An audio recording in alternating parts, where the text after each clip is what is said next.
sampai hari ini di Kabupaten Sumbawa Barat yang ada tambang Aman Mineral Nusa Tenggara yang pengganti PT Nyumo Nusa Tenggara. Tambangnya ada, dinasnya nggak ada, UPTD-nya nggak ada, yang ngawasi siapa gitu loh. Pengawasannya sekarang bukan di kabupaten, pengawasannya di provinsi. Nah ini kan jadi persoalan buat kami. Rakyat kami teriak untuk minta pekerjaan, di satu sisi kami tidak bisa mengawasi tentang pelaksanaan proses pertambangan. Kalau memang dianggap Undang-Undang Cipta Kerja ini adalah hal yang luar biasa dalam sistem reformasi birokrasi dan kepemerintahan di Indonesia, fakta di lapangannya ini sangat-sangat kecil, bahkan lebih parah daripada tahun-tahun kemarin. Kami tidak punya kewenangan. Jadi bupati, wakil bupati, stempel aja nggak laku dengan pertambangan ini, kan persoalan ini.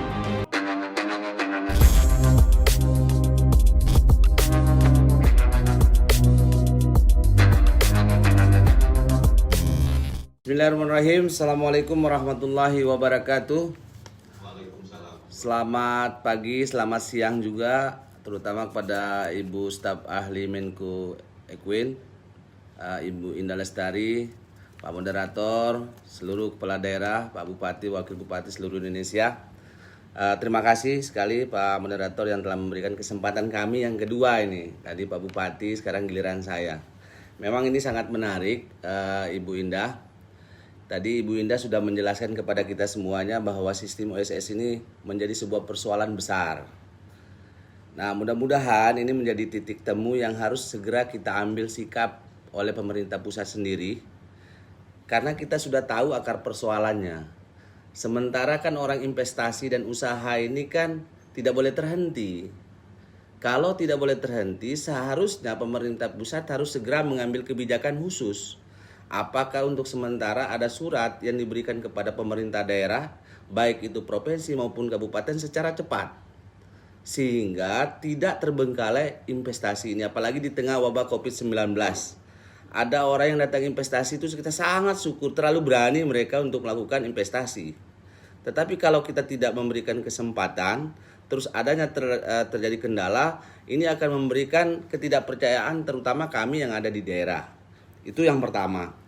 Yang kedua tentang persoalan perizinan dan pengawasan. Ini sangat dilematis. Memang kita ini dalam sebuah sistem kepemerintahan dari pusat ke daerah, tetapi fakta lapangannya kadang-kadang ada koordinasi yang terputus. Di mana satu sisi tadi semua teman-teman kepala daerah menyampaikan tentang hal yang sederhana saja, galian C ini. Yang dimana pengambilan galian C ini akan merusak lingkungan di daerah tersebut, termasuk kami, Pariaman dan segala macam. Tahu-tahunya perizinannya itu datang dari pusat gitu loh. Dari pusat yang dimana proses pengawasannya sangat-sangat lemah.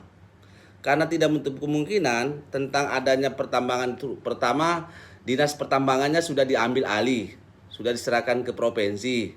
Dinas pertambangan ini tidak ada di kabupaten. Padahal kalau menurut saya, pendapat saya, bahwa seharusnya dan seyogianya di mana ada daerah tambang, di situ ada dinas pertambangannya.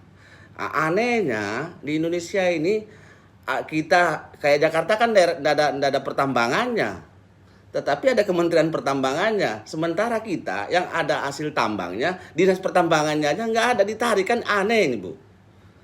Padahal ini persoalannya akan berimplikasi kepada lingkungan.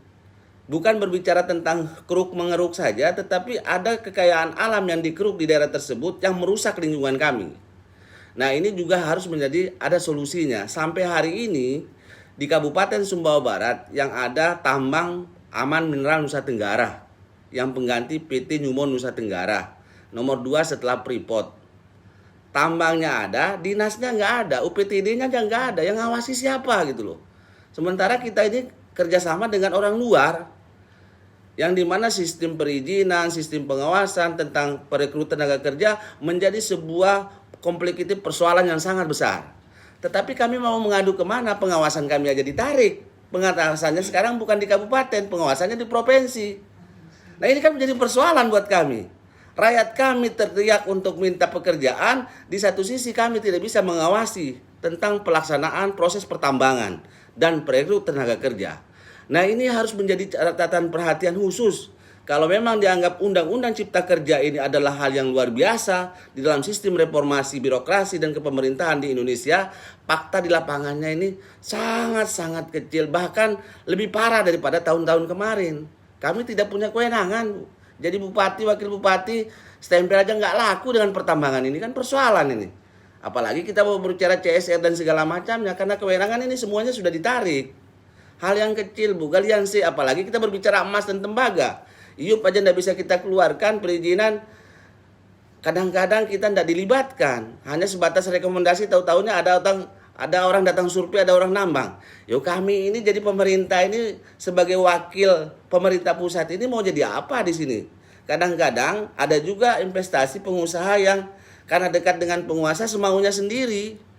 Dia tidak mau ikut sistem yang ada, dia tidak mau melapor dan segala macam, tahu-tahunya sudah buka. Mereka masuk bekerja dengan gampangnya, sementara orang kita ini sangat susah untuk mencari pekerjaan. Nah, mudah-mudahan ini menjadi perhatian kita semua. Terima kasih Pak Moderator, Ibu. Ini adalah keluh kesah, bukan keluh kesah saya, tetapi ini keluh kesah rakyat Sumbawa Barat, mungkin juga keluh kesah rakyat Indonesia pada umumnya. Mungkin itu saja. Terima kasih. Wabillahi taufiq wal hidayah. Assalamualaikum warahmatullahi wabarakatuh. Terima kasih Pak Wabub Sumbawa Barat dan Bapak Bupati Mahakam Ulu. Baik, terkait dengan OSS memang ini harus segera Pak kita cari solusinya, karena ini sudah menjadi masalah yang sangat-sangat berat, dan kami akan segera untuk memutuskan tentunya Bapak Menko nanti seperti apa setelah berkoordinasi dengan Kementerian Investasi. Kalau dari 3 sesi ini kami mencatat ada 3 besar Pak permasalahan yang sudah disampaikan, dan ini akan kami laporkan untuk bisa ditindaklanjuti. Pertama tentang masalah OSS. Hampir semua menyampaikan permasalahan OSS, baik ditambahkan tadi dengan masalah internet oleh Bapak Bupati Mahakam Ulu, tapi yang lain semua menyampaikan OSS ini masih sangat bermasalah dalam implementasinya. Itu yang pertama. Kemudian yang kedua terkait dengan masalah perizinan, kewenangan perizinan dan pengawasannya, khususnya untuk SDM, kalian C, dan untuk pendidikan. Karena kabupaten tidak punya kewenangan, tetapi lokasi proyeknya berada di kabupaten, sehingga kabupaten susah untuk melakukan pengawasan. Nah, konsep kolaborasi ini harus kita diskusikan dengan teman-teman dari masing-masing kementerian.